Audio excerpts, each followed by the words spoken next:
Hey everybody, I want to go over how to make a simple Google site. This is the type of thing that you would have your students do as an assignment. And before people get anxious and nervous, it's easier than PowerPoint. There are fewer options and it's laid out in a similar way. So first things first, you got two ways to get into it originally, like initially. You can go to sites.google.com, and that's where I'm at here. Make sure that you logged in to the correct account, of course. And when you get here, you'll see this. So these are some different sites, some sort of template type things, or you can choose a blank one. Now, note that it says here back to classic sites. There is still classic Google sites. This is the sort of scary one with the HTML code and where you need to actually know some bit of programming to use it, really. Although I think you could possibly get away without knowing code, but it would be a pretty bland site. You don't want the classic Google sites. You don't want the original one for your kids. It's going to be way too much of a hassle, unless you're an IT teacher, in which case this might be exactly what you're looking for. I don't know. You know your own stuff. So as for a regular teacher, for instance, I'm an English teacher, you want the new Google sites, and it looks like this. Now, right off the bat, you're going to have an issue where students are trying to do this on an iPad or on an Android tablet. And this is what they're going to see. So this is an Android emulator. This is running Android, right? And this is what students will see on their tablet. This is what the site is going to look like. Go to your desktop, basically. They don't have a good way of doing it on mobile, essentially. But there's a way around that. You can, you have to be using Google Chrome. If the students are on Safari, or if they're on whatever the junk built-in browser is on their Android tablet, tell them they need to have Chrome. That's a prerequisite. You should also be using it on the desktop. So regardless of whether you're student or teacher, whether you're tablet, desktop, laptop, whatever, get Google Chrome before you comment on this video and say, yeah, blah, blah, blah, I'm having this issue. I'm going to ask you, do you have Chrome installed? Are you using Chrome? And I don't want to hear anything about it unless you are. I have no idea how well Safari works for this, but this is a Google service. It's made to be used with Chrome. So naturally, use it with Chrome. Anyways, on Chrome, there's this nice little feature where you can get to the desktop version of the site by clicking these three dots, coming down to desktop site. Voila, you now have, whenever it decides to load, the same exact site. It looks slightly different because I'm logged into a different account. I would have to, add my my other Adam Dix teacher account to this.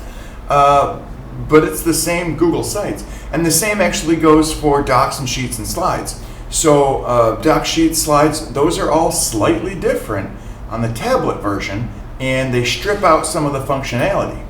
If you need that functionality, you can choose to go to the desktop site here as well. So let me try and show you the difference there. Let's see here. Go to Google Docs. Come on now. Since this is an emulator, it might be it's a little bit slow. You see this defaulted though to the mobile site. So I think actually what it might be wanting me to go to the Google Docs app. It's trying to open that. If I select desktop site again,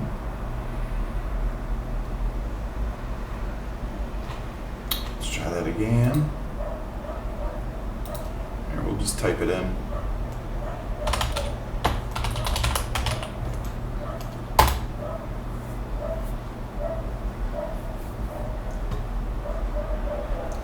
See, now here I get the desktop site.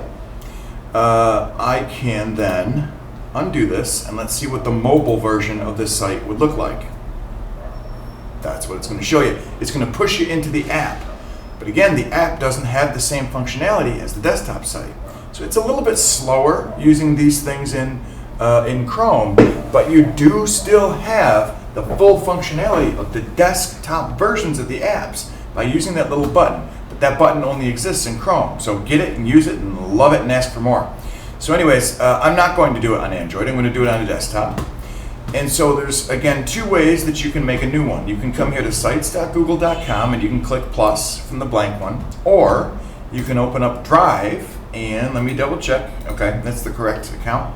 You can right click and you see you've got doc, sheets, slides, forms, and then more.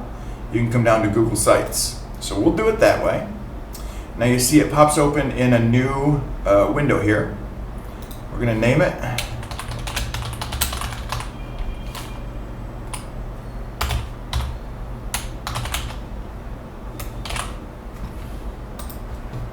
So now when I come back over here and refresh the page in Drive, there it is. Stupid sites thingy for YT. Now, the reason that this is so easy is because on a real server, you got all of these different files. You've got not only the pictures and the videos and the audio and things like that, not just the media, but you've got all of these other background files, and PHP files, and the index file. And for each different page, you've got another file. So there's like the home page is normally the index file, and then you might have, page 1, page 2, page 3. Those are all a different file, and they're all stored in some server that has to be configured.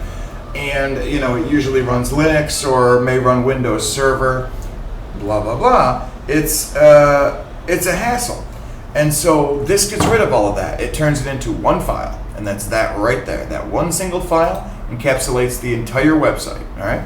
Now, aside from media, so you can add media just like you could to any other doc or sheet or slides or whatever, but you've got to remember to keep that media in the same place. So I would actually kind of recommend that instead of just putting it here, and I'm going to close this, I would make a new folder.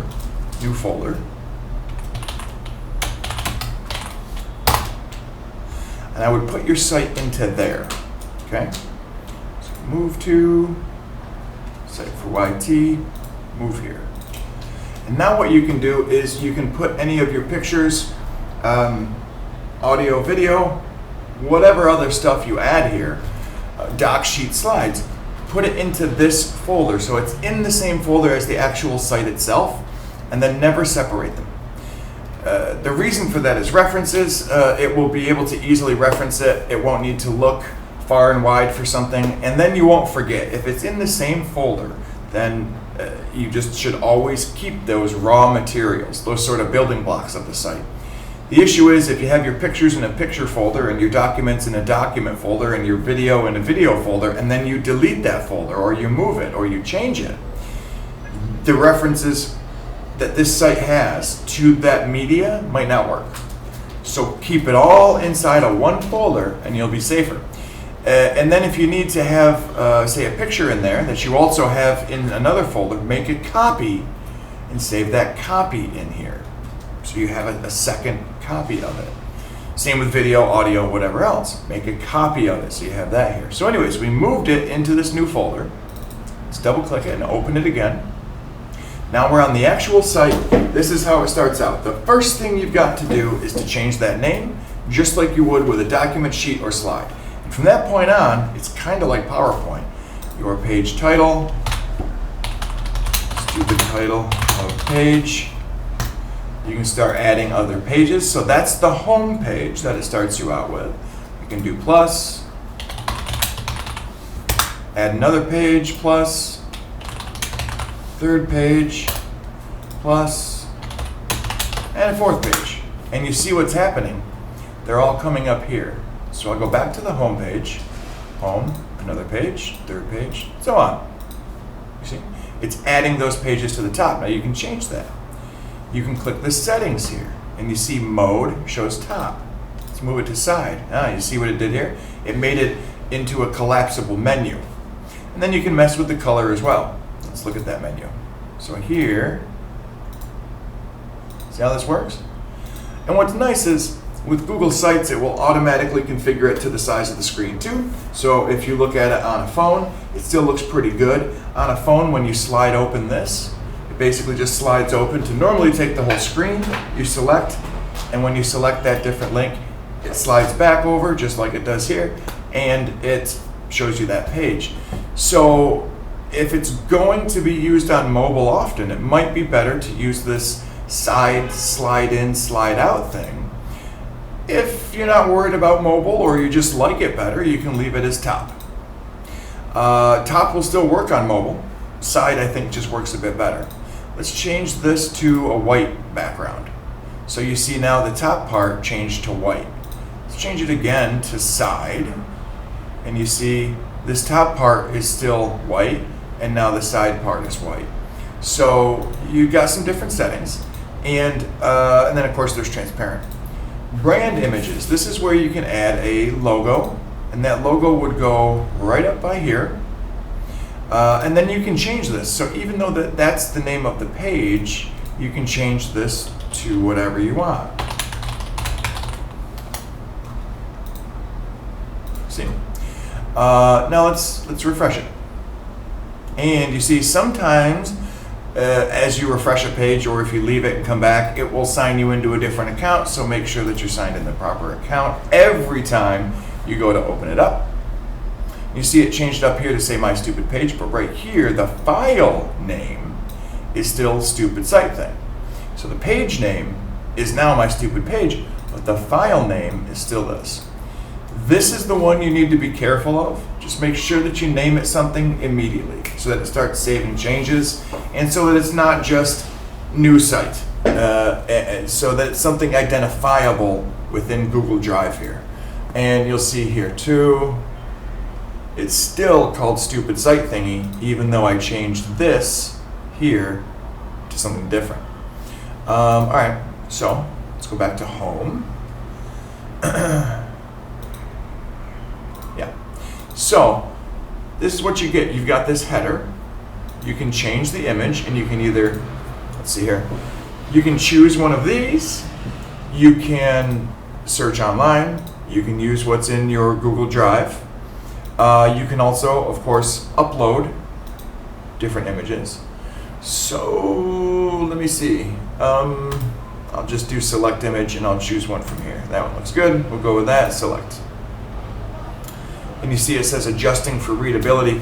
Sometimes what you'll find is that your picture doesn't fit well in there, and even after it tries to adjust for readability, doesn't look good. You might need to either edit that picture or use a different one. That's just the way it is. And then you see you can change the image. You can change the header type. So title only, banner, large banner, cover. So it's like the whole thing, right? And then you would still have, of course, your sub pages on the side or along the top. I'm going to go back to large banner's good. We'll go with that. Now, the next thing we might want to do is come over here to themes. So it's set now on simple theme. Let's change it to one of the other ones. You see it's changing the font, and it's changing some of the colors. Some of the colors, not all. You can then take and change it even further. So like by default, this impression one has red. We'll go to this dark gray, a lighter gray, green, yellow, and then I can choose any color that I like by pulling up the, bazillion color palette thing. So let's go with this dark blue color. And then you can change the font style. And for each different theme, there's 2 or 3 fonts you can choose that I think the Google engineers just think go well with that style. You're limited here. That's the point. With classic sites, the other one that you should not go into, it's unlimited. Whatever fonts that you can use, you can type in there. You can code into it. This limits you, and the idea of limiting you is by limiting your options, it's able to stay simple, and it's really easy for a beginner. For somebody who has no experience, they can do this really simply because it's kind of like PowerPoint, frankly. So let's change to this thing. I should, by the way, capitalize this S and capitalize the T. I want to make it look good. So anyways, I've chosen a theme, I've chosen a color and a font, chosen a header type and the header, given it a name. I've added a couple of sub pages in there based on just simply what I'm intending to put into those other pages. Your students might name them biology, math, chemistry, whatever. Your students might name them week 1, week 2, week 3. You can organize it however you like, or they can organize it however they like. Notice here too that the header for the home page changed, the header image, sorry. But for these other pages, it went to the default. You have to change those individually. And you can choose different ones as well. So you can upload one for one of them. You can choose to simply select one of the defaults for another. You can choose to use the same for all of them if you like, that's fine. Doing that does make it kind of congruous when you go from page to page to page. It's a little bit more seamless. But if you do that, then you might want to make sure too that you might want to use the same header type. So like if you're using large banner, now you see that's a smaller banner, you might want to go to large banner for all of them. If you're worried about it being congruous, I'm not. In my opinion, it's kind of nice to have the home page sort of be, like let's say we're doing one for school. You might have the home page be a mix of different school themes, an overall school theme look. And then for the chemistry one, maybe you have a chemistry set background.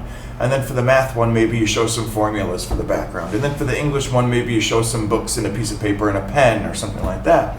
I kind of like doing it that way. But I don't know, to each his own. So at any rate, now let's get into the actual material of the page. So you would typically add one of these layouts. You don't have to. You can jump into inserting one of these things directly, but normally you'd want to add a layout and just drag and drop it. So I've added this here. You can bring in a picture. You can bring in YouTube or a calendar. YouTube, I don't know. Let's just say, let's do,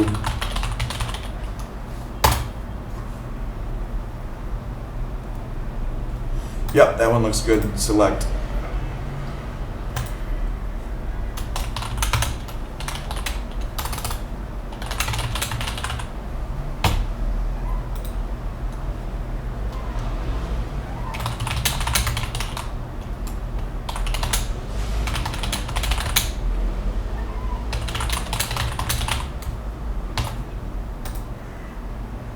You can put a description, you can put all sorts of different things, and then note that you've got options for each of these little sections that you put in too. So you see the color palette here.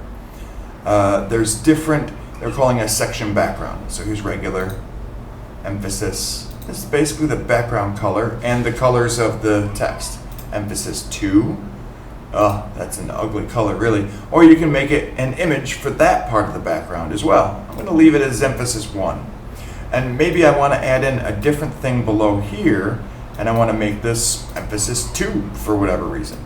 And then add in calendar, YouTube. Let's put in there, let's put a map in there. We'll do Syracuse, New York. Sure, why not?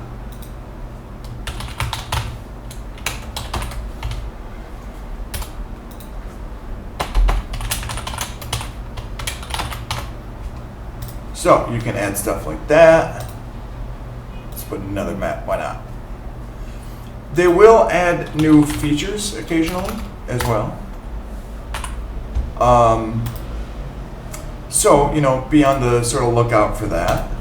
But this is what there is at the moment. I'm sure though that there will be different types of media that's added over time.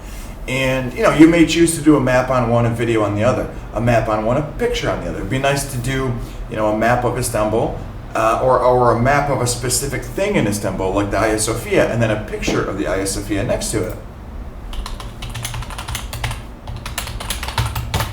So that's how you would add these different subsections. And again, you can add things like collapsible text.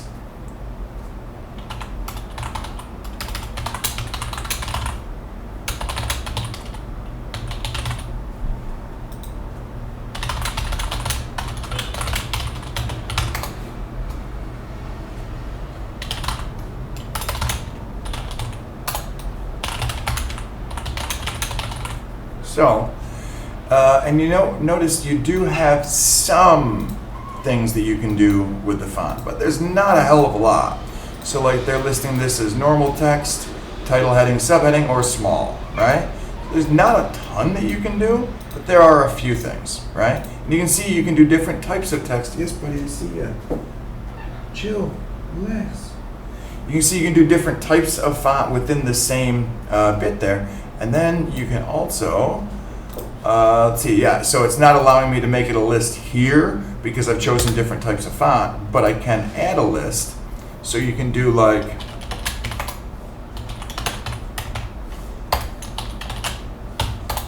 add different links if you want to. Let's change the background again. Let's do just regular. Yeah, let's leave it like that.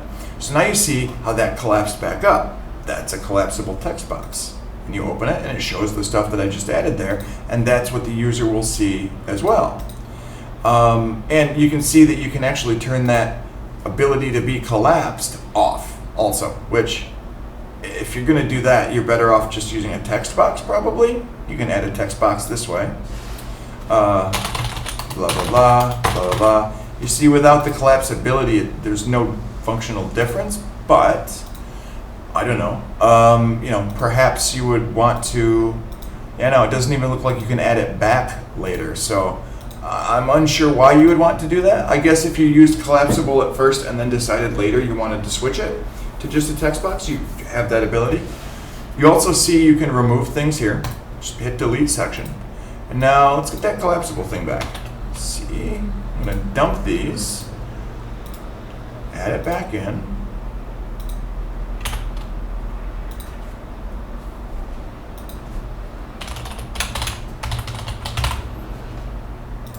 I'm going to leave it as collapsible so it doesn't turn into a text box.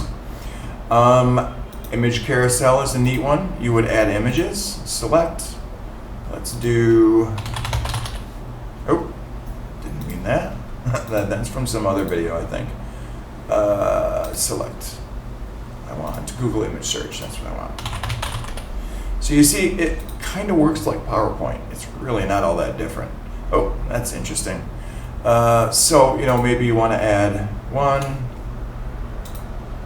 2, 3, 4, 5. Of course, your students should, you know, caption these appropriately and make sure to cite their sources and everything. Let's resize these, okay? The sizing on these is kind of weird, so watch what happens. You see how some of it starts to go away? What that's doing, what Google is doing there, is they are maintaining the ratio, the length by the width. So they're not stretching out faces and pictures and making them smear, or at least that's the point, that's the hope. And so as I stretch this sideways, you see how it's stretching it, but it's also enlarging it to fill that spot. Again, the whole idea is to keep the picture looking like it was normal. If you put in a picture and you know you don't have the full thing, try to expand it. See how that just showed up? Yeah, you see it too, don't you, bud? Yeah, I know. Yeah, you're helping out, huh? You're annoying too. So, okay, so now we've got this image carousel. Oops. And we'll see what that looks like in a moment. You can add a footer, and a footer will show up on all of the pages. So, see, the footer is added to all of them. And again, you can do these things to all of the pages. I'm putting it just on this home page, but you can do it to all of them.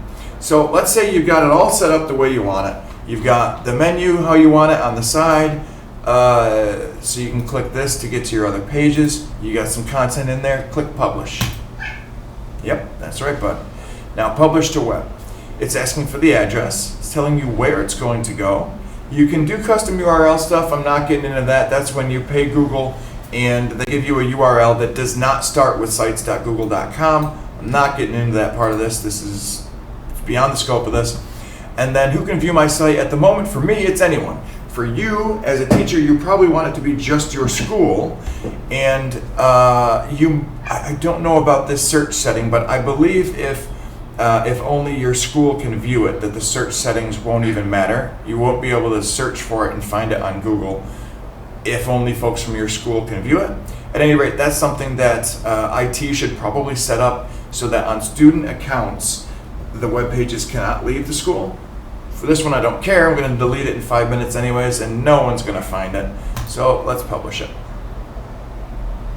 All right, it's published. But all that happened is this little notification down at the bottom. Your site has been published. That's all that's going to happen.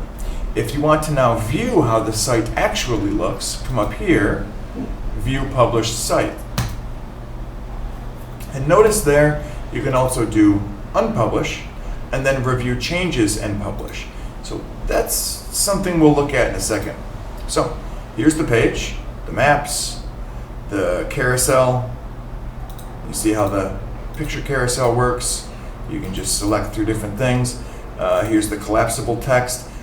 If these were actual links, you'd be able to click on them, which you can make links, by the way. I didn't even go over that, but you can highlight text and click this link button.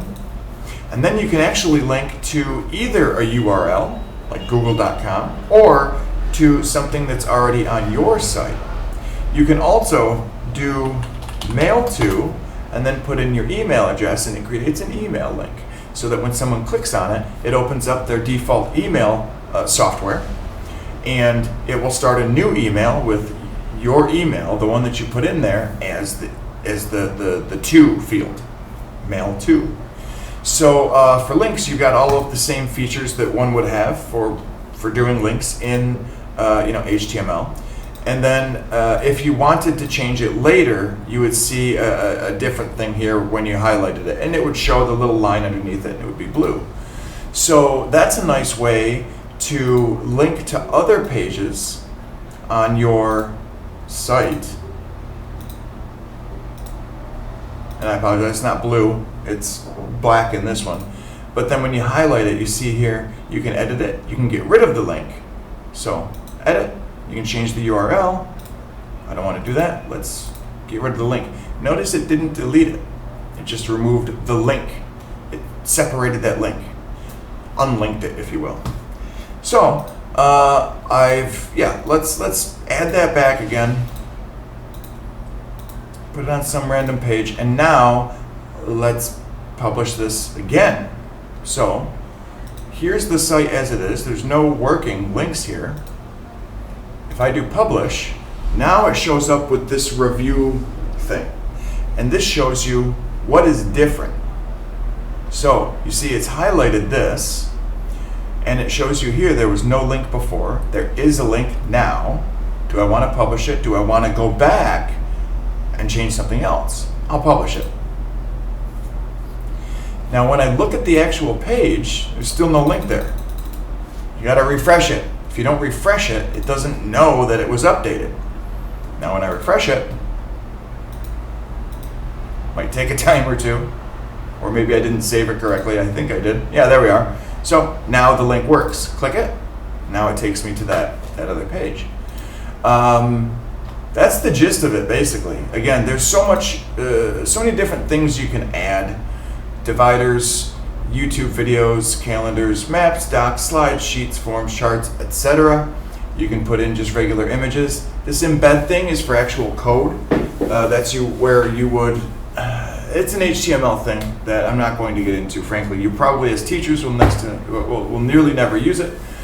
The drive one is nice. For instance, actually, really all of these are nice because, for instance, if you embed, if you add a sheet to it. You'll see the tabs, and you can make it as large or as small as you want.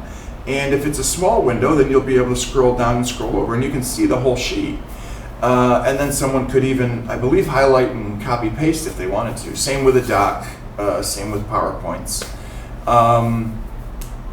So yeah, that's the bulk of it. Now, you can share it just like you can with any other Google thing, right? Copy publish site link, that's just nice so your students can copy the link and send it to you. They can add you, when they share it with you, they're giving you the option to edit it yourself so that you're both now editors of the site. If they just send you the link, They're sending you the link to be able to view the site, not necessarily to edit it, unless you've been given prior permission. Permissions are a weird thing with computer stuff that I'm not going to get into. You probably want them to share it with you so that you see the editable version of the site.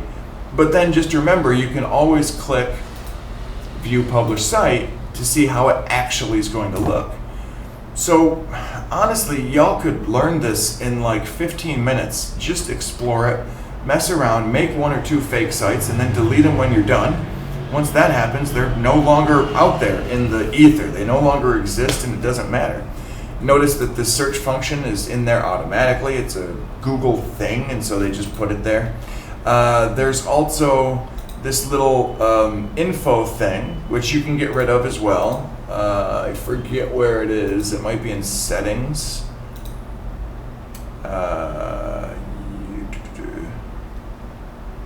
Yeah, info icon. I think it's that right there.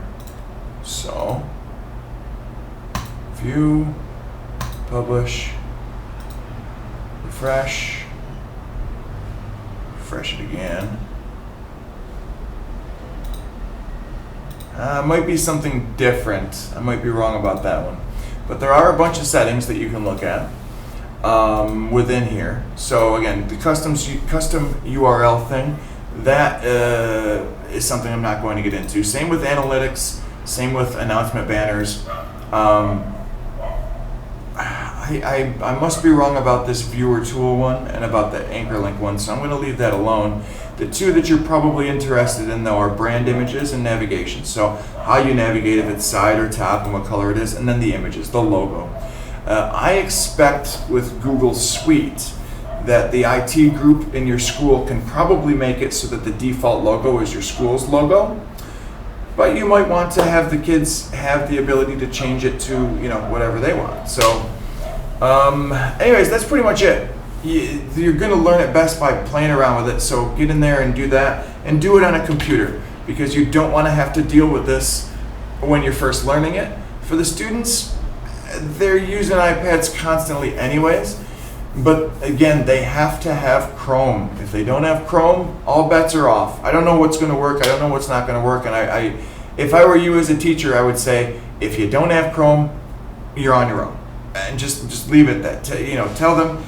Maybe you want to warn the parents ahead of time, send out an email to them saying you need Chrome on your kid's tablet or computer or laptop or whatever it is, and that it's simply required.